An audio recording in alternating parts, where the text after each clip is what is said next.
और इस समय मणिपुर पर बड़ी खबर आपको बता दें, मणिपुर से ये बड़ी खबर मिल रही है।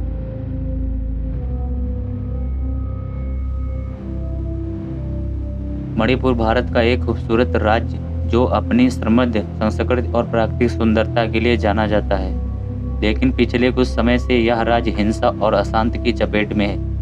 क्या है इस हिंसा का कारण? क्यों नहीं रुक रही यह समस्या? और क्या है इसका समाधान? आज हम इन्हीं सवालों के जवाब तलाशेंगे।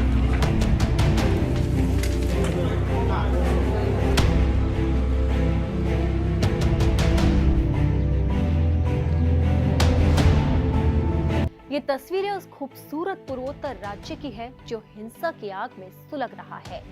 वो राज्य है मणिपुर। मणिपुर में हिंसा के कई कारण हैं। इनमें जातीय तनाव, भूमि विवाद और सरकारी नीतियों पर असहमत शामिल है। मेइतेई और कुकी समुदायों के बीच लंबे समय से चले आ रहे तनाव ने हालात को और बिगाड़ दिया है। सरकार की कुछ नीतियों को लेकर भी अलग अलग समुदायों में असंतोष है।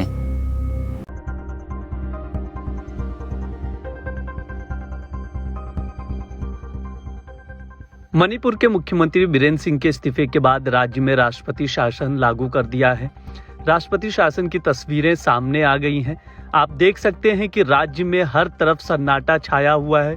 कोई भी घर के बाहर नहीं निकल रहा है।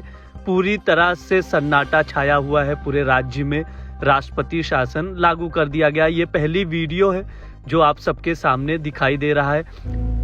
मोदी सरकार ने मणिपुर की स्थिति पर प्रक्रिया देते हुए केंद्रीय बलों को तैनात किया है और शांति बहाल करने के प्रयास किए हैं। हालांकि विपक्ष और कुछ विशेषज्ञों का मानना है कि सरकार ने समस्या को गंभीरता से नहीं लिया और समय पर कदम नहीं उठाए। मगर किसी न किसी कारण होम मिनिस्टर अपने काम में इंटरेस्ट नहीं लेते।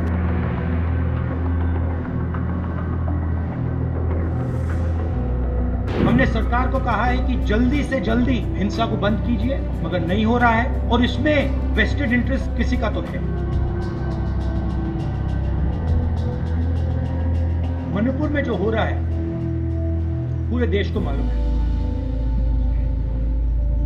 1.5 साल हो गए मणिपुर हिंदुस्तान का स्टेट है, मगर प्रधानमंत्री आज तक मणिपुर नहीं गए हैं। और मणिपुर में मैं गया हूं, मैंने अपनी आंखों से जो हो रहा है देखा है। हमारी पूरी सपोर्ट है। हमने सरकार को कहा है कि जल्दी से जल्दी हिंसा को बंद कीजिए, मगर नहीं हो रहा है और इसमें वेस्टेड इंटरेस्ट किसी का तो है। होम मिनिस्टर जी को अपना काम करना चाहिए, मगर किसी न किसी कारण होम मिनिस्टर अपने काम में इंटरेस्ट नहीं ले रहे हैं। मगर जो मणिपुर में हो रहा है पूरा देश जानता है बिल्कुल गलत हो रहा है और हिंसा को एकदम वहां पे बंद होना चाहिए और एक बार फिर शांति आनी चाहिए। और जो मैंने कहा भारत जोड़ो यात्रा में, जो मैंने कहा